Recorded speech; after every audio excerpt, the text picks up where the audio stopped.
সোনালি সূর্যাস্তে চার বন্ধু মিনহাজ, মেহেদি, জয় আর সাফওয়ান ঘাসের মাঝে দৌড়ে ঢুকল। মিনহাজ বল পায়ে নিয়ে চিৎকার করল, চলো খেলাটা শুরু করি। তারা হ্যাপি হার্ডলে বসে খেলার প্ল্যান করল। Kick off.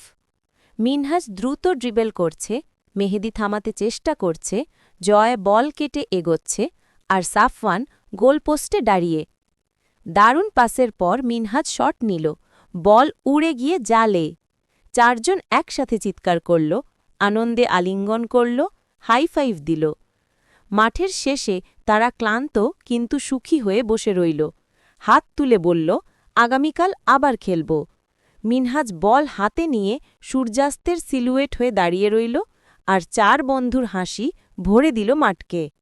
বন্ধুরা, গল্পটা যদি ভালো লেগে থাকে তাহলে পাশে থাকবেন। একটা লাইক, একটা সুন্দর কমেন্ট আর আপনার বন্ধুদের সাথে শেয়ার করতে ভুলবেন না। আর হ্যাঁ, নতুন নতুন গল্প পেতে সাবস্ক্রাইব করে রাখুন আমাদের চ্যানেল।